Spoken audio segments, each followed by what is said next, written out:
Okay. Welcome back, everybody. We're going to be working in our math journal today. So go ahead and get out your math journal.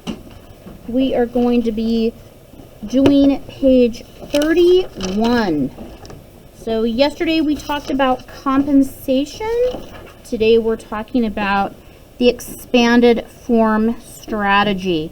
So open up your journal, put 31 at the bottom. You also need to have out page 249. Okay, we're going to be using this top part in our journal here in just a second.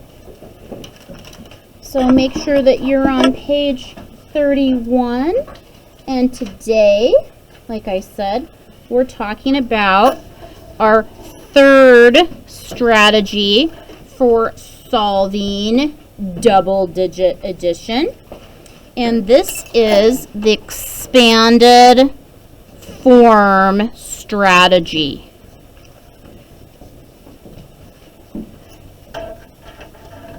Okay, please do your neatest work.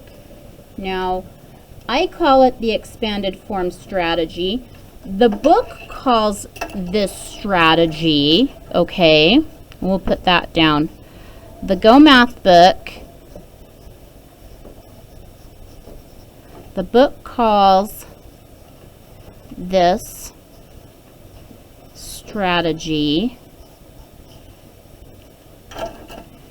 break apart atoms into tens and ones.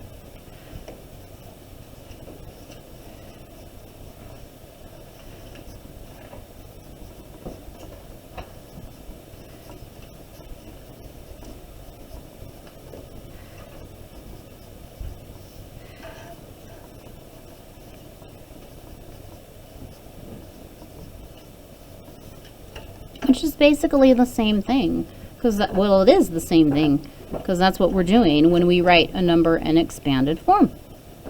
Okay. Now what you're going to do is look at the model and draw that is on page 250.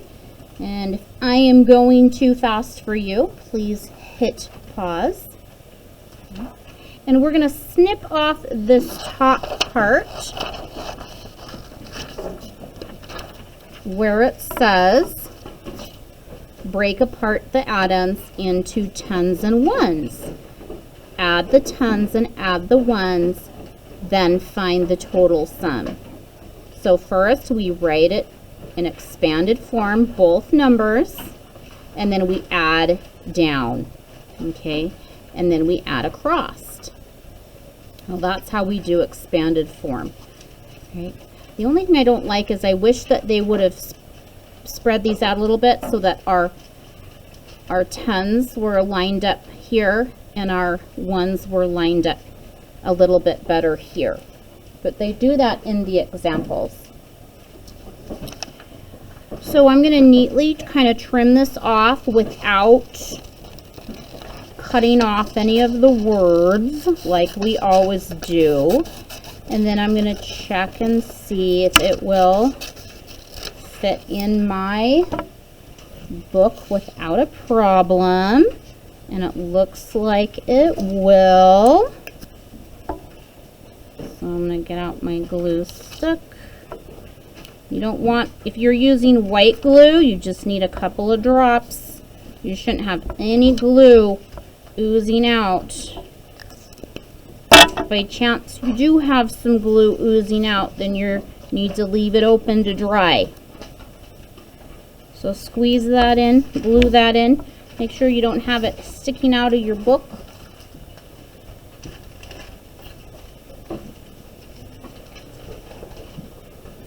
And we're going to do an example, another example below.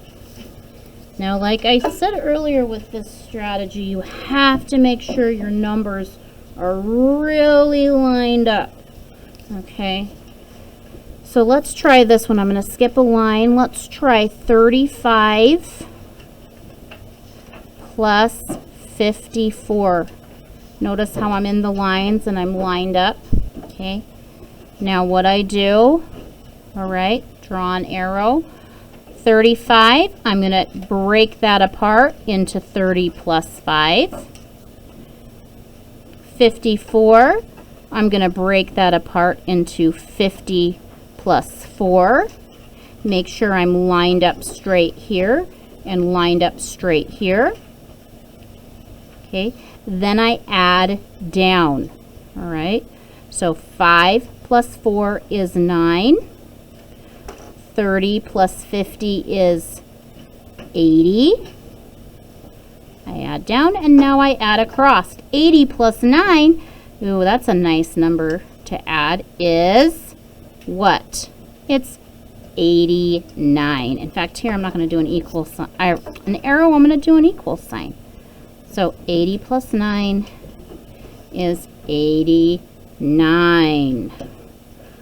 So I'm going to skip another line. And with this strategy, you have to keep lines and numbers neat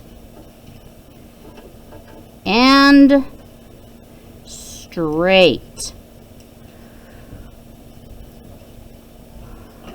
or else things are going to get rough really fast. Okay. Another thing is it's good to use lined paper with these. Also graph paper with the big squares on it. That can help to keep your numbers and your lines nice and straight.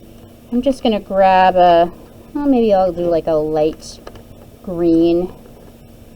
And I'm just going to underline expanded form. Okay. Can't see that very well on the projector, but underline expanded form, our third strategy. All right. And